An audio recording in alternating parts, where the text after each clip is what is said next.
The time is now 5:52 on this Friday morning, and here's what you need to know before you go. Charges have been dropped against 4 men after a kidnapping and assault allegedly involving Eveleth's motorcycle club, Hell's Angels. The incident happened in November of 2023. That's after a man told authorities that Hell's Angels members had kidnapped him and beaten him at a home in Eveleth. That's also where a woman was allegedly sexually assaulted.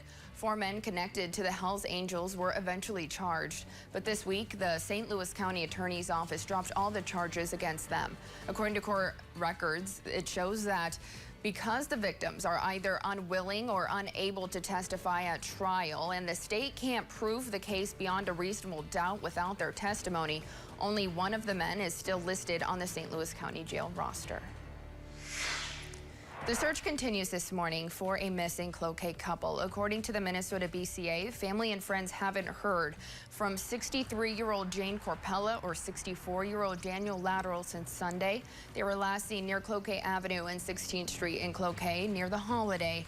They're both considered vulnerable adults, and those who know them are worried about their mental health and safety.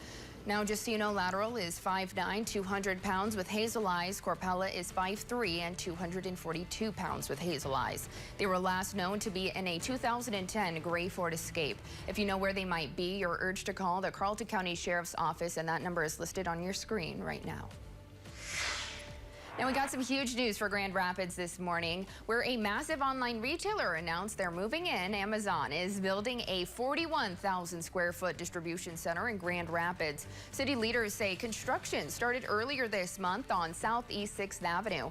Grand Rapids leaders say they sold Amazon the property in their industrial park at asking price. It's called a last mile facility, meaning its goal is to create faster delivery times for people there. The city's economic leaders expect this new facility to bring 75 new jobs. No word yet on when the Grand Rapids facility could open, but construction is expected to take around a year. This comes just a few months after Duluth's Amazon delivery station opened up.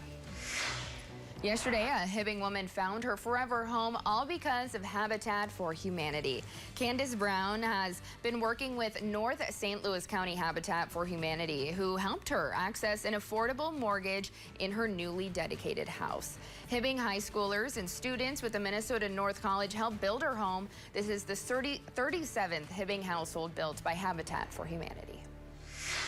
Now, if you have a light out in your car, the Duluth Police Department is ready to help, and for free.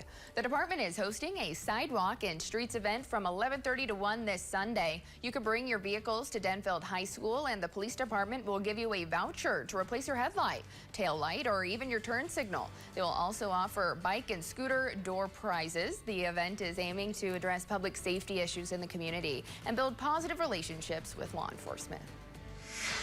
Now, Major League Baseball is investing in a new professional softball league. MLB describes its stake in the Athletes Unlimited Softball League as a first of its kind. The commissioner for Athletes Unlimited says the investment sends a powerful message about female athletes' value and importance to creating professional opportunities for them. The new league will feature 4 teams playing a 24-game season over a month and a half.